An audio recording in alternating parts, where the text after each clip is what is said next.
Assalamualaikum warahmatullahi wabarakatuh. Di sini kami Kopo 8 akan mempresentasikan tentang industri yogurt.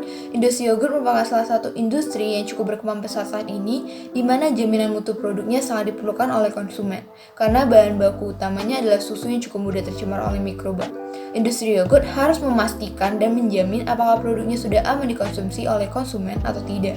Prinsip dari industri yogurt sendiri adalah penerapan quality control yang sesuai dengan ISO yang berlaku. Salah satu industri pengolahan susu di Indonesia yang mengolah susu menjadi yogurt adalah CV Cita Nasional yang berlokasi di Jalan Raya Salatiga, Kopeng, Kilometer 5, Desa Sumugawe, Kecamatan Getasan, Semarang, Jawa Tengah. Kapasitas produksi perusahaan ini adalah sekitar 30 ton per harinya, hanya khusus untuk produk olahan susu yogurt saja. Dengan dua jenis yogurt, yaitu set yogurt dan stirred yogurt. Selanjutnya akan dijelaskan oleh teman saya. Selanjutnya saya akan menjelaskan soal karakteristik dari yogurt. Setidaknya ada 7 karakteristik dari bahan baku yogurt. Pertama yaitu yogurt ini dibuat dengan proses fermentasi menggunakan bakteri asam Lactobacillus bulgaricus dan Streptococcus thermophilus dengan atau tanpa penambahan bakteri asam laktat lainnya. Kenapa dalam pembuatan yogurt menggunakan kedua bakteri ini? Jadi karena kedua bakteri ini dapat tumbuh secara bersama-sama dan bersimbiosis, dan kombinasi antara kedua bakteri ini dapat menghasilkan asam laktat yang lebih banyak dibandingkan dengan hanya menggunakan satu bakteri saja. Dan bakteri Lactobacillus bulgaricus ini dia berperan lebih ke arah aromanya, dan sedangkan Streptococcus thermophilusnya ini berperan ke arah cita rasanya. Selanjutnya karakteristik yang kedua, jadi yogurt mengandung bakteri probiotik. Jadi bakteri probiotik ini dia berkontribusi dalam sistem pencernaan kita, yaitu berkontribusi dalam ekologi mikroba pada usus, dan dia juga dapat berfungsi baik untuk menyembuhkan diare, konstipasi, bahkan sampai penyakit kanker usus. Kenapa bakteri probiotik ini sangat baik di pencernaan kita? Karena bakteri probiotik itu sendiri bisa menghasilkan sedikit antibiotik dalam jumlah yang sedikit, seperti asam laktat, asam benzoat, asam asetat, hidrogen peroksida, asidolin, laktosidin, dan asidofilin. Dan selanjutnya karakteristik yang berikutnya itu memiliki tekstur seperti gel dan aroma yang unik. Jadi untuk kalian ketahui bahwa yogurt ini sendiri memiliki beberapa jenis, dan salah satu jenisnya yaitu Greek yogurt. Dan Greek yogurt ini sendiri dalam hal tekstur dia itu memiliki tekstur yang lebih kental daripada yogurt yang biasanya, dikarenakan proses pembuatannya itu dia melewati 3 kali penyaringan dibandingkan dengan pembuatan yogurt yang biasa hanya 2 kali penyaringan. Dan kemudian yogurt ini dapat dibuat dengan berbagai macam rasa yang berbeda. Dan salah satu jenis yogurt juga yaitu namanya yogurt cair atau drink yogurt. Jadi dia itu proses pembuatannya setelah kental dia diencerkan kembali, dan selanjutnya dapat ditambahi perasa-perasa seperti vanila, coklat, dan sejenisnya. Jadi dia bisa disetting dengan berbagai rasa yang berbeda. Dan selanjutnya Lactobacillus bulgaricus ini dapat menurunkan pH atau menaikkan keasaman pada yogurt. Begitu pula dengan mensintesa asam pirufat yang dapat merangsang pertumbuhan bakteri Streptococcus itu, sehingga nilai keasamannya juga akan naik. Jadi sesuai dengan penelitian pada jurnal Agustus tahun 2013, yaitu karakteristik yogurt yang ditulis oleh Umi Fatmawati dan kawan-kawan, mereka membuktikan bahwa Lactobacillus bulgaricus ini dapat menurunkan pH dari yogurt itu sendiri.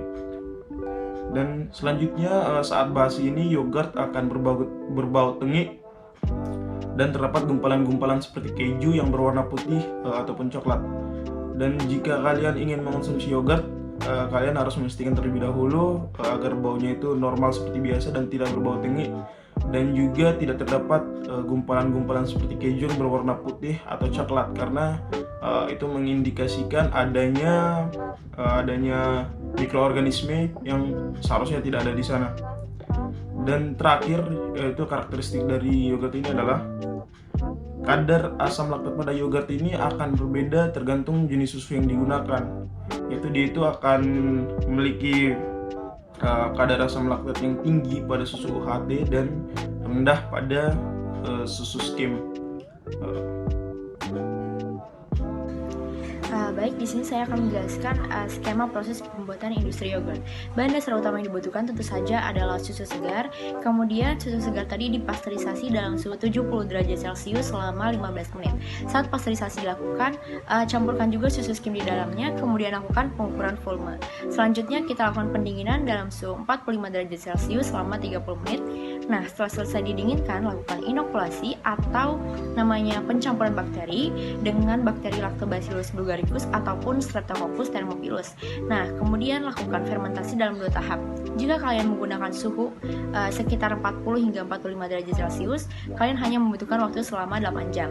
Tetapi jika menggunakan suhu 37 derajat Celcius saja, kalian membutuhkan waktu selama 12 jam. Setelah fermentasi dilakukan, lakukan pengukuran volume kembali, lalu yogurt siap untuk disajikan ataupun dihidangkan.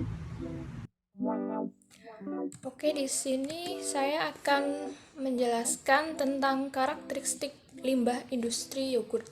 Karakteristik limbah sendiri itu ada 3 macam. Yang pertama ada karakteristik fisik, karakteristik kimia, dan karakteristik biologis.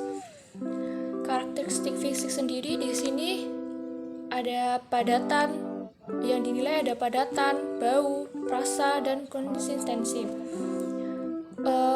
Untuk karakteristik fisik yang dihasilkan dari limbah industri yogurt dari PT Sivinicita Nasional didapatkan padatannya itu berupa kental atau semi padat, terus memiliki bau normal atau khas, terus memiliki rasa juga khas seperti biasa, ya seperti yogurt biasanya, terus memiliki konsistensinya homogen. Untuk karakteristik kimianya, di sini semua kriteria uji telah memenuhi dari baku mutu. Seperti kriteria ujinya seperti timbal, itu ujinya 0,2, sedangkan baku mutunya 0,3. Terus untuk tembaganya kriteria ujinya 16,0, baku mutunya maksimal 20,0. Terus timah atau ASN kriteria ujinya 33,0, baku mutunya yang telah ditetapkan maksimal 40,0. Terus air raksa 0,001, maksimalnya adalah 0,003. Untuk arsen atau AR kriteria ujinya 0,1, baku mutunya maksimal 0,1. Jadi semua kriteria kimia itu semua karakteristik kimia di sini sudah memenuhi dari baku mutu. Untuk karakteristik biologis juga dari sini sudah memenuhi baku mutu. Bisa dilihat kriteria ujinya ada bakteri coliform itu 7, baku mutunya maksimal 10. Terus ada bakteri E. coli, kriteria ujinya ada 2, tapi baku mutu di sini kurang dari 3. Terus bakteri salmonella, kriteria ujinya itu negatif, baku mutunya juga negatif. Untuk dampak limbah industri yang dihasilkan oleh industri yogurt sendiri itu merupakan limbah cair yang berupa susu atau olahan susu lainnya yang mengandung asam. Nah, asam sendiri itu bisa menyebabkan polusi apabila tidak diolah terlebih dahulu limbahnya. Dan apabila limbah tersebut langsung dibuang ke air, atau biasanya dibuang ke air atau ke sungai, ke laut, kemana, itu bisa menyebabkan potensi menguras semua oksigen yang diperlukan untuk makhluk hidup di dalam air, sehingga makhluk hidup di dalam air tersebut itu bisa mati, seperti ya ikan, terus tumbuh-tumbuhan yang hidup di laut atau sungai itu bisa mati karena mereka kekurangan oksigen.